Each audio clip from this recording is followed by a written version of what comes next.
नमस्कार, न्यूज मराठी 24/7 च्या विशेष बातमीपत्रात आपल्या सगळ्यांचं स्वागत। वाशिम जिल्ह्यात अवैध व्यवसाय करणाऱ्यांचे आता धाबे दणाणलेत। स्थानिक गुन्हे शाखेने 11 मार्च रोजी जिल्ह्यात विविध ठिकाणी धाडी टाकून अवैध दारू आणि जुगार अड्ड्यांचा पर्दाफाश केलाय।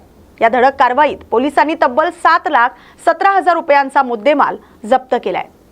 सर्वात मोठी कारवाई अनसिंग पोलीस स्टेशन अंतर्गत येणाऱ्या मोहगव्हाण इथं करण्यात आली। धरणाच्या काठावर झाड्याझुडपांमध्ये आणि चक्क जमिनीत गाडून ठेवलेला सडवा मोहाचा मोठा साठा पोलिसांनी शोधून काढलाय।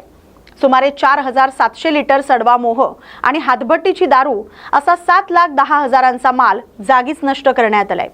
पोलिसांची चाहूल लागताच मुख्य आरोपी जमील नौरंगाबादी घटनास्थळावरून पसार झालाय। पोलीस आता त्याचा कसून शोध घेत आहेत। केवळ मोहगव्हाणच नव्हे तर कारंजा ग्रामीण भागातही देशी विदेशी दारू जप्त करण्यात आलेली आहे। तसंच वाशिम आणि कारंजा शहरात सुरू असलेल्या जुगार अड्ड्यांवरही पोलिसांनी छापा टाकून रोख रकमेसह मुद्देमाल जप्त केलाय। पोलीस अधीक्षक अनुज तारे आणि अपर पोलीस अधीक्षक लता फड यांच्या मार्गदर्शनाखाली स्थानिक गुन्हे शाखेचे पोलीस निरीक्षक प्रदीप परदेशी आणि त्यांच्या पथकाने ही दमदार कामगिरी केली आहे। या कारवाईमुळे जिल्ह्यातील अवैध धंदे चालवणाऱ्यांचे कंबरडे मोडलेत। अवैध धंदे कराल तर सुटका नाही असाच इशारा जणू पोलिसांनी दिलाय।